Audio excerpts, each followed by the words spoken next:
Lowe's knows Sundays are for football, so tackle your home improvement projects by Saturday and earn your Sunday with great deals on Cobalt power tools, Pit Boss grills, LG appliances, and more. Then once your to-do list is done, get ready to kick back, relax, and enjoy the game. Shop in-store or online now and earn your Sunday with help from Lowe's, official partner of the NFL. Nationwide is so much more than a great insurance company. They're one of America's largest financial services companies. Like how I'm more than just Peyton Manning. I'm also motivating Manning. When I say insurance, you say financial services. Insurance. Financial services. Insurance. Financial services. Now when I say nationwide, you say is both. Nationwide. Is both. Nationwide. Is both. For your insurance and financial needs, Nationwide is on your side. Nationwide Investment Services Corporation, member FINRA, Columbus, Ohio. This is Julian Edelman from Games with Names. As a fellow dude, do you ever get that not so fresh feeling in your butt? That's because you're probably using the dry stuff to wipe. Wet, extra large, flushable dude wipes get what toilet paper leaves behind in your behind. You wouldn't clean the tail end of your truck with dry paper towels. So why would you wipe with dry toilet paper? Wetter just cleans better. There are no more dingleberries, no more itch and irritation, just a deep, down the seam, confident clean. So don't fumble the ball with toilet paper. Stop being an a-hole to your b-hole. Drop the toilet paper. Available on Amazon and major retailers nationwide. Dude wipes, best clean, pants down. The Weekend Warriors podcast is back after a very brief 1-week hiatus, but we share some incredible news for you. Our producer, the esteemed Matt Hogan, as of this weekend, is a new father. So congratulations, Matt. Nothing in life will change now. No, not at all. I was on mute. My bad. Oh, come on, man. Trying to bring you in. Sorry, I didn't sleep much. No way. You think? Yeah. She was really good last night from the time my wife went to sleep until about 2, and then it was, a terrorist attack in my house, but it was great. It was fun. It's fun. So how many days are you going on now? She was born on early morning on the 1st, and today is the 4th, so this is her 4th day of existence. All right. The good news Yeah, is you nothing's don't sound changed tired at all, though. You Yeah, don't no. sound tired at all. No, I'm great. I'm not at home hunched over my dinner table, just rubbing my eyes at all. Everything's great. I didn't miss taking the trash out, so now I have a full trash can for the rest of the week. You got to get Everything's yourself great. in dad shape. So everywhere you go, you carry a diaper bag, a pack and play, a car seat. Let's see what else. A stroller. What about those contraptions like Baby Bjorn? Yeah. Yeah. With a baby, it's like a carry-on for your baby. Yes. Yeah. So just start wearing all of that stuff, whether you need it or not. Okay. It'll be like a weighted vest, and you'll get in shape and get used to all the crap you got to have. So That's great, man. I can't wait. This is the one thing that you're going to realize real fast, Matt. Leaving the house for the next 3 years is an ordeal. You're going to have so much more appreciation for all your friends with kids who make the effort to come out, because you're about to find out how hard it is to do the simple task of just leaving the house. You can't just say, hey, let's go somewhere. Let's leave. It is the diaper bag and the baby wipes and then the food. Oh yeah. Car seat. I mean, it's a 30-minute ordeal just to leave the house to go for a walk. I'm working from home this morning, and my wife and my mother-in-law are taking Murphy to a follow-up appointment with the pediatrician. This is her second one in 2 days, but so they're taking her, and this morning it took an hour just to get the car loaded and the car seat switched, and so that'll become muscle memory, though. Yeah, some of it is slowly. I can feel it. I don't know. I thought I'd be a lot more grumpy, but I've really not been that grumpy so far. It's only been 4 days, but well, I'm gonna give you the advice that I give to everybody. Are you gonna have another? I think we have changed our minds from like 3 and 4 to 2 and 3, but we're definitely gonna have another. Okay, so Definitely. everything that Anish just said right there, and all of the stuff, right? Formula, diapers, diaper bags, car seats, pack and plays, strollers, all of it, right? All of it. You're going to walk around at some point over the next year, and you're going to be at the mall, or you're going to be somewhere, and you're going to see this dad or this couple, and they're going to have like a 7-year-old and like a 6-month-old. And you're going to say to yourself, there is no way I'm going back to all of this stuff. Like I told my wife, I was like, if you want to have another one, let's do it. But they got to be really close together. Yeah. Because I'm not going out of all of that stuff and coming back. There has to be some crossover. So when it's done, it's done. You're staying in it. You're staying in it. Yes. That's the red zone. Like you're not starting back at your minus 20-yard line. Like exactly. Hey, we're going to be in the red zone. We're going to push it back to the 30. Okay. That's fine. And all your back past midfield. Right. Like all your car seats, all your diaper bags, all your diapers, all your formula within a span of a year, year and a half will all be gone forever. And you won't have to come back to it. That would be ideal. That would be very ideal. That's get to work. My brother's got 7, 5, and 3. There you go. See? Just, See, my parents, they have 4 kids, me included, and they're all 3.5, 4 years apart. So I feel like my mom kind of stayed in it for her whole life. But my kids are 2 years apart by 2 days. I timed it perfectly. Oh, so they almost have the same daggone birthday. My daughter was supposed to be born on my son's birthday. My son is November 28th and my daughter's November 26th. That would have been kind of cool. Thanksgiving babies. Yeah, Darby did not want, my wife, she did not want a Halloween baby. Our due date was November 4th. And as we're getting closer and closer and closer, and then we get induced on the 30th. And so it became a reality. It's like, oh man, we might have a Halloween baby. And all of a sudden we both switched and we're like, man, at this point, it would be kind of nice to have a Halloween baby. And then we missed it by 2 hours. So, well, and think of the fun they'll have in college if you're a Halloween baby. You get exactly. you get to do all the partying and the Halloweens and the costumes and a birthday. And a birthday. It's wonderful. It's Congratulations, dude. Congratulations. I'm loving it. We'll have a segment next week where maybe we can get some viewer feedback and just bombard you with like the best and worst parental advice. Maybe that turns into a running theme. But hey, listen, he's here. He's producing the show. Let's get the Weekend Warriors underway. Ladies and gentlemen, the weekend. The kick is up. It is good! Ryan Fitzgerald! Weekend Warriors. All right, the Panthers on Sunday pulled off one of their biggest wins in recent memory. You probably have to go back 7-8 years to find a win of this magnitude. Green Bay at Lambeau. The Packers were the number 1 team in the NFC going into the game. And I've said this a few times on Panther Talk. We've said this.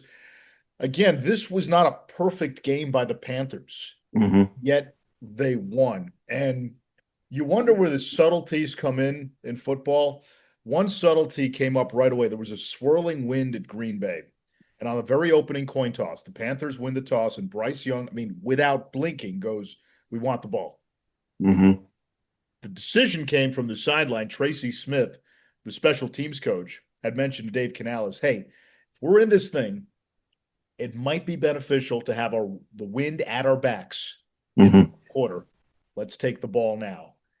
That proved to be critical because in that wind, Ryan Fitzgerald hits the game-winning field goal. Yeah. 49 yards, wind at his back. And, what was interesting is even with the wind at his back for the field goal, there were points in that fourth quarter where the wind was swirling. And you're driving that way, but you're going in the wind depending on the way it was blowing. So it was a gamble.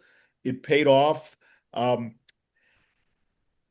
think in the moment, you say signature win, magnitude win. I think if you are really optimistic and what the hope is 4 or 5 weeks from now, we can talk about that Green Bay win, maybe even after the season. And if it still carries the same weight, if it's still turned into a real pivot point, a real moment, a real catapult for this franchise going forward, I think it's a win that can even get bigger in terms of magnitude the further you remove yourself from it. when you are able to find ways to win the hard way, to me, I think that galvanizes a football team and a locker room. Because then from that point on, every game that you're in, every time you just kind of keep going back and forth, there's this belief that becomes ingrained that you're going to win the game, right? And I think that's so important psychologically, whether it's college, whether it's the National Football League, like winning hard and ugly is part of the process, I think, of building a franchise. You know who we saw that with last year? Kansas City. How many times last year did Kansas City run out of a burning building without a scratch? Right. Now, it caught up to them in the Super Bowl, but I think a lot of teams would take that. Yeah, let it catch up to us in the Super Bowl. But we saw it time and again. It wasn't the greatest roster. They were asking one guy to do a whole lot. Yeah. But late in games in the fourth quarter, there was this belief that they're going to figure out a way to win. And you're starting to see that with the Panthers. Bryce Young, since he's been in the league, has 9 game-winning drives. That's tied for most in the NFL with Mahomes and Jalen Hurts. That's unbelievable. And nobody would ever think that, dude. And, to be fair, the Panthers haven't won a whole lot of games. Yeah. And they have. It's been Bryce in those moments. And now you're seeing it with the rest of the team where it's the defense coming up with big plays. I think, you can factor in the wind and everything, sure. But, people point to Bryce's numbers not jumping out. Well, it's part of the game plan. In that win, they wanted to run the ball. And I want to hit on Rico Dowdle here because you and I, we've followed this sport for a long time. It's hard to think of a career path like Rico Dowdle's. Mm-hmm. This guy, in his final season at South Carolina, wasn't even the leading rusher on his own team. Yeah. He never even cracked 800 rushing yards in a season at South Carolina. Was never the All-American, didn't have the accolades. First 3 years in the NFL, he hardly saw the field as a running back. Hardly got any touches. And then year 4, most of it in the second half, runs for 1,000 with Dallas. Nobody gives him the big contract because everyone said, okay, let's see you do it again. Since he has kind of asserted himself as the guy, it started with the Miami game. In the 5 games where he's played a lot, 3 starts, you can make the case he has been not just the best running back in the NFL, he has been one of the best skill players in the NFL over the last 5 weeks. And in a lot of ways, it's come completely out of nowhere when you look at his career leading up to this point. Well, and I also think, like, when you go out and you target a guy, there's in free agency or you're looking from a trade perspective, whatever it may be in an individual scenario, you're looking for certain traits that fit you. So there's something that Dan Morgan, Dave Canales, there's something that they saw in him that they placed a significant amount of value. And I don't want to get in their head or speak for them, but my logic would tell me they looked at a guy and they said, you know what, if we actually feed this guy and treat him like a lead guy, maybe he'll start playing like one. Right? Well, he didn't have, like, to your point, he didn't have those opportunities in Dallas to be that lead guy, And now they're seeing the fruits of their labor and the decision that they made. And I think a lot of it's circumstance, a lot of it's situational. Can you get in the right place at the right time with the right staff and guys that are going to believe in you and invest in you? All of those things play a pivotal role. His first 3 seasons in Dallas, he had 7 carries. 7. And I think what's interesting and what's going to be interesting and probably lucrative for Dowdle in the offseason is, for a guy who, as a running back, is 27, that's considered older. Older, yeah. There's not a lot of tread on those tires. I was going to say, not a lot of mileage on the chassis. Right? So it's like, yeah, you're buying a car that's 6-7 years old, but hey, it only has 30,000 miles. Like, this thing can still run for a while. So yeah. I think there's a lot of that. I'm not ready to write off Chuba Hubbard. I said this on our coach's show yesterday. You got the trade deadline coming up, and people are asking, well, do you move a guy like Chuba Hubbard? And I said, hold on, you got to remember one thing. As great as Rico Dowdle has been, he is probably going to get the heaviest workload of his career. Yeah. Any level. And there's going to come a point this season where you're going to need Chuba Hubbard. Mm-hmm. And then you're going to be reminded, oh, yeah, Chuba's pretty darn good too. Yeah. And that, we're so far beyond now. Rico's been heavily invested in terms of carries, but like we're beyond the load back, right? It's a committee deal now at every level. Yeah. College football too. Like if you got to have 2 or 3, and your hope is that the drop off is minimal or either minimal or not at all in terms of production. But yeah, if you were to make a move like that, you're one play away from getting dinged, right? What would the drop off be if you didn't have him? I think it raises a good question because there's 2 parts to it. One, I do think you're starting to see a shift in how running backs are used. I think the lead back is coming back at least a little bit. Mm-hmm. You think of the amount of guys who had 300 carries in a season last year. It was a big number compared to the previous 10, 15 years. So the Saquons, the Derrick Henrys, I still think there's a ton of value in that. And right now, Rico's playing at that level. So he deserves 20, 25 carries. In some games, he's had 30 touches. He deserves all those touches. Ride him while you can. But I'm with you. You're going to need depth at that position for 17 games.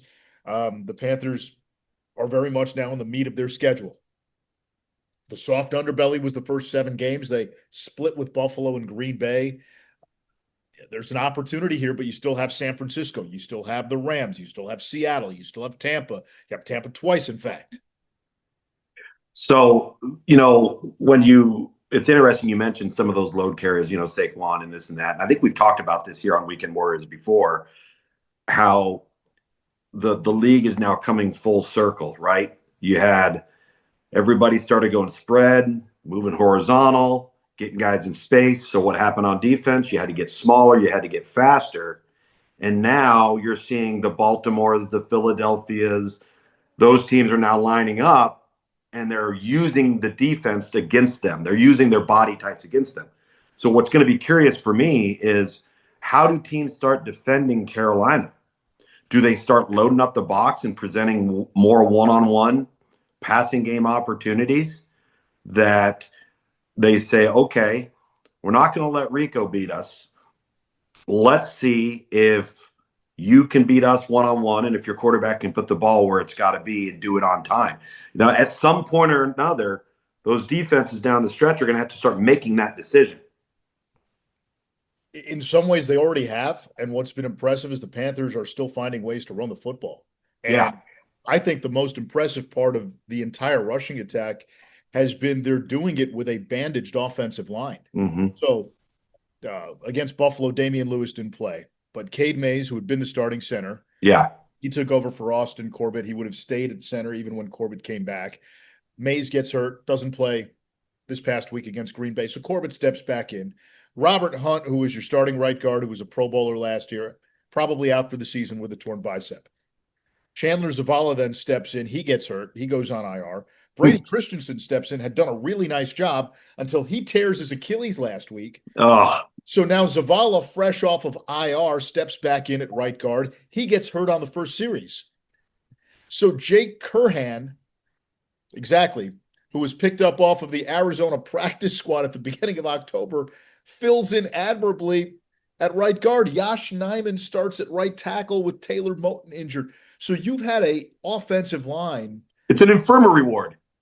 Every single starter has missed at least one game this season. It's been moving pieces, and yet because of the continuity they had going into the season with the top 9 back, these guys have played together, and they've made it work. That's a credit to Joe Gilbert, the O-line coach, and the coaching staff.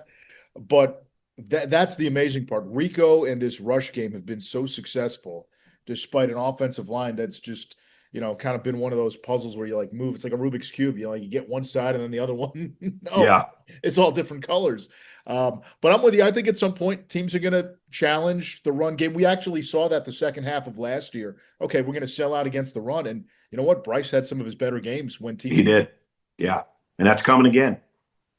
So I look at the New Orleans game, Lugs, this weekend at home. The Panthers are ascending. They've won 4 out of 5. They've won 5 out of 7.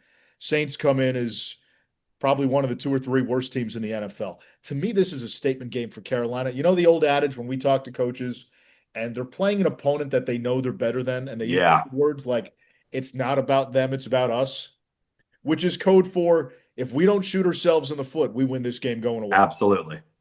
To me, this is one of these games, and it's been a while since the Panthers have had a game like this where you're expected to win, and I don't think it's a stretch to say you're expected to win with a level of domination. And that, to me, is very revealing about where you are as a football team. Right. Because if you go out and lay an egg, right, you weren't mature enough to handle the situation that you just found yourself in, which was a positive one going in. And it's really about taking care of business. Are you mature enough to take care of business in a game where you're the better team and you are expected to win? Because the way the schedule plays out, you can't drop the games you're supposed to win.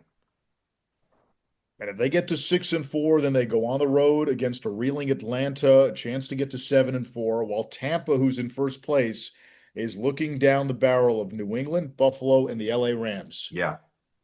Things could get very interesting in a couple of weeks.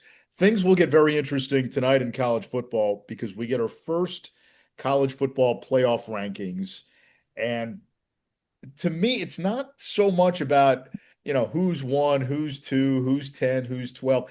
Like the first rankings don't matter as much, but what they do reveal is what the committee values. Yeah. And some years it's strength of schedule. Some years it's who you've beaten. Some years it's you're penalized more for the loss than you are the great win. So, for example, a team like Alabama, right? They beat 4 ranked teams in succession, but that Florida State loss does not look good.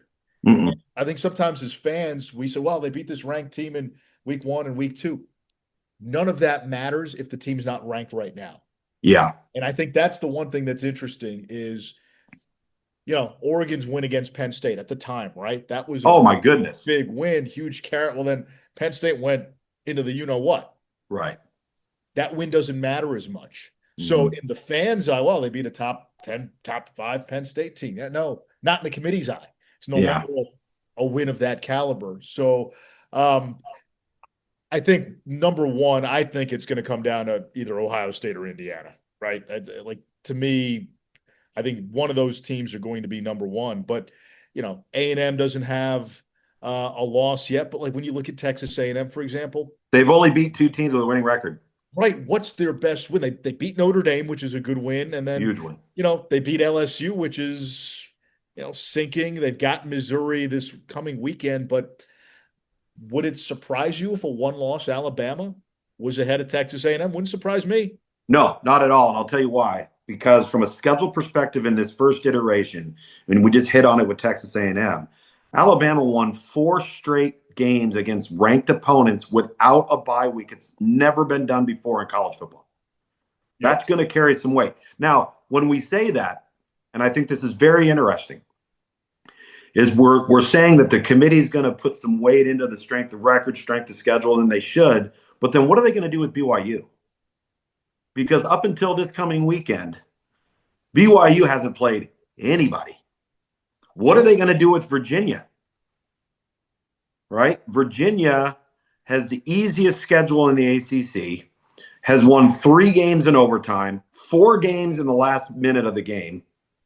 Right?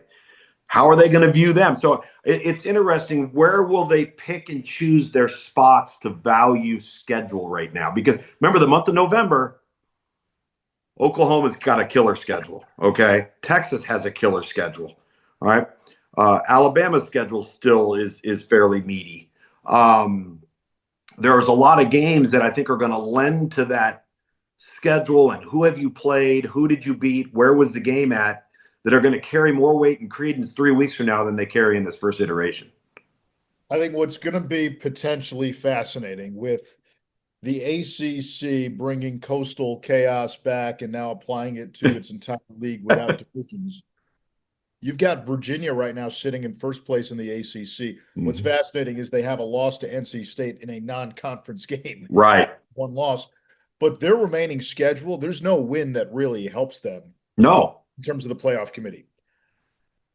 Georgia Tech had to stumble last week against NC State. Bad loss. I mean, that hurts your resume. Mm-hmm.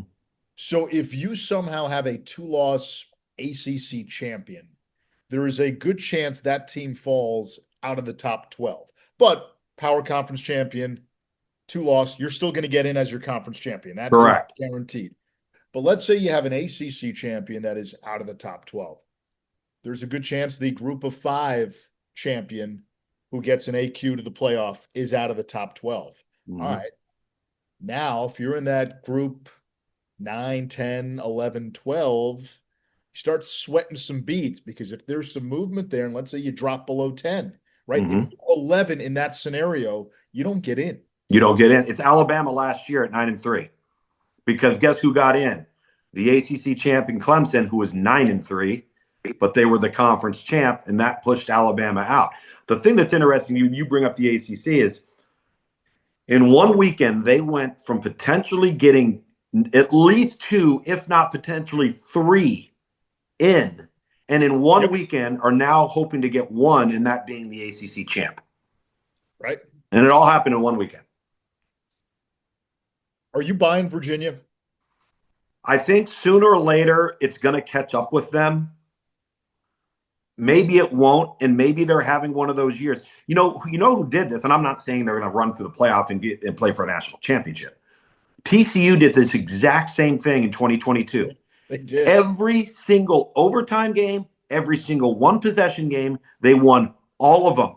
Every single one. And the next year, they didn't win any of them, and they went 4-8.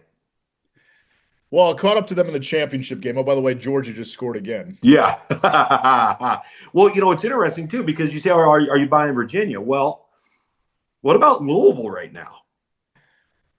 Again, I think Louisville's fascinating because I don't think their remaining schedule is as quote-unquote easy as it seems on paper, right? Cal, again, you got a quarterback in Jaron Keave Sangapolatele who – his receivers don't help him at all. They drop. No, they don't. Yeah. The defense, especially up front, not great. Pretty good secondary. Not much of a running game. But this kid's a future first-round pick. Oh, yeah. If he goes off and he plays well, he gives Cal a chance. And Cal's kind of been one of these teams where the record is probably better than their talent. But would it shock you if they go hang with Louisville, maybe pull it out? No. And then again, Clemson, right? I know the record says sub 500, and they haven't played well, and Dabo looks miserable. Doesn't take away from the fact that there's still a ton of NFL talent on that defense. Right. Clemson on paper has talent. This is not a team that is devoid of talent. SMU just beat Miami. Louisville's got to go play them. And yeah. By the way, rivalry game against Kentucky in a game where you might have a head coach coaching for his job. Yeah. How about this one? The one team you haven't mentioned that could throw in a wrench in everything. Pitt. Because guess who has to play Pitt, who's won 5 in a row with a true freshman quarterback?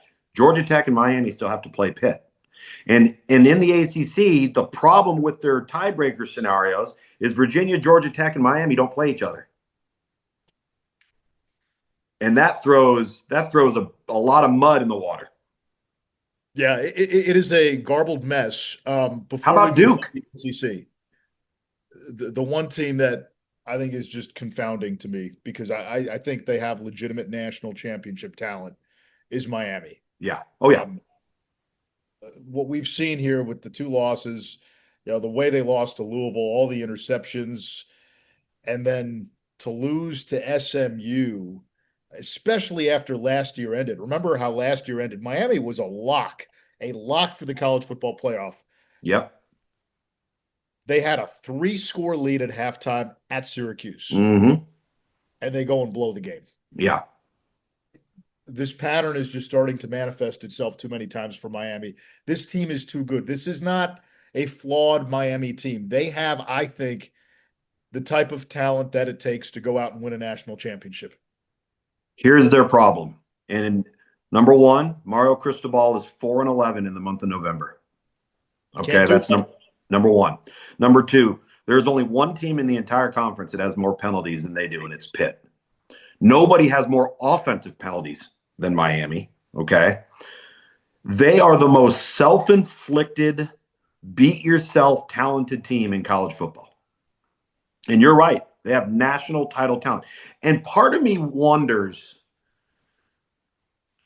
because Mario is wound so tight, Mario Cristobal, and everything is about just every detail and puckered up tight and this and that. And you start to wonder, after 7, 8, 9, 10 weeks, does that start to grind on their team so badly that they're constantly pressing? Because I'm going to ask you this question.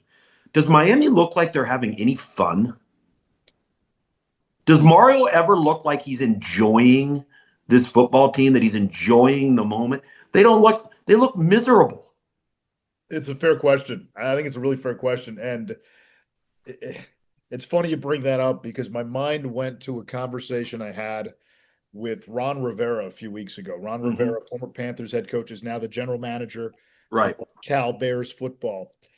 And we were talking about the 2015 Panthers team, the one that went to the Super Bowl. They were 15-1. Cam was doing the Superman stuff. A lot of stories, and some I've heard from Luke Kuechly and Jordan Gross, which I can't repeat, but it spoke to a locker room culture that was loose and liked to have fun. There was something in there about a Santa doll. I'll just leave it at that. And it was one of these Santa dolls that, you'd push a button and it would say, ho, ho, ho, Merry Christmas, right? Well, a couple of the guys sort of re-engineered it and used the Bluetooth and added their own voice track to it. And it became kind of this running joke, but it lightened the mood. When you have all this pressure, right? They got off to that great start. There was talk of being undefeated at one time. And guys had fun with it, and it kept everybody loose. And you saw that play out, and they made that great run through the season. And even with this Panthers team, right, the Rico Dowdle moment, I don't know if you caught that, where he got penalized in the end zone. Oh, yeah. See that? So he gets penalized in the end zone for unsportsmanlike conduct, excessive celebration, and it was from a Key and Peele skit. I know. A Kringleberry, and Rico thought he got 2 pumps. And it's kind of become a thing. And that, if you watch the skit, then watch Rico, it'll make sense. It actually gets funnier, right? But like those moments when you win the game, you can laugh about them, and they become real team bonding moments. Yes. Like guys were joking about it. I saw Bryce Young when I'm walking in to the stadium the other day, and I was telling Bryce, I said, hey, I learned who Hingle McCringleberry is. And he said, yeah, we all got a really good laugh out of that. Got a good laugh out of that. But obviously for Dave Canales, hey, teaching moment, you don't do that, right? And he addressed it. But there's a lightheartedness to it that brings teams together. Yeah. It's one of those things. I thought that was funny. I thought you get 2, and he puts up the 2 fingers. He thought you got 2. So that's what, like, that can lead to something in the locker room before you break and you go out. All right, everybody get their hands in. Let's go. 2 pumps on 3. 2 pumps on 3. It leads to that type of thing, right? Yeah. I think like that, and you're right. You're right. I think the teams that have that, and the teams that can bond together over those kind of things, especially now. I mean, there's more pressure on college kids today than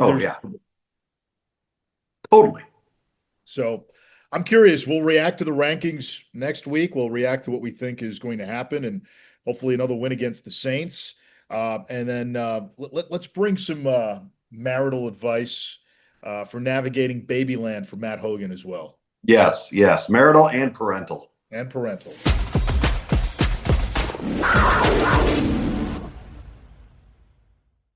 Get almost anything you need delivered with Uber Eats. What do we mean by almost? Well, you can't get a well-groomed lawn delivered, but you can get chicken parmesan delivered. A little escape? No. A delicious bowl of grapes? Yes, that. An afternoon stroll? Sorry, no. A burrito bowl? Happily, yes. A day of sunshine? No. A box of fine wines? Yes. Uber Eats can definitely get you that. Get almost anything delivered with Uber Eats. Order now. Alcohol in select markets. Product availability may vary by region. See app for details. Hi, this is Gronk from Dudes on Dudes. I'm here to tell you about protecting your end zone with wet, extra large flushable Dude wipes. Unlike dry wiping with toilet paper, Dude wipes clear instead of smear. Wetter cleans better. Goodbye dingleberries. Goodbye itch and irritation. Plus, if you take Gronk-sized grumpies or as I like to call them, Gronkies, baby wipes won't do. You need extra big dude wipes to handle the job. So don't fumble the ball with toilet paper. Stop being an a-hole to your b-hole and start using dude wipes. Available on Amazon and major retailers nationwide. Dude wipes, best clean, pants down. Nationwide is so much more than a great insurance company. They're one of America's largest financial services companies. Like how I'm more than Saquon Barkley, the NFL's reigning leading rusher. I'm also the NFL's leading husher. Shh, hush up back there. Wow, I might have just set the hushing record. Well, almost. For your insurance and financial needs, Nationwide is on your side. Nationwide Investment Services Corporation, member FINRA, Columbus, Ohio.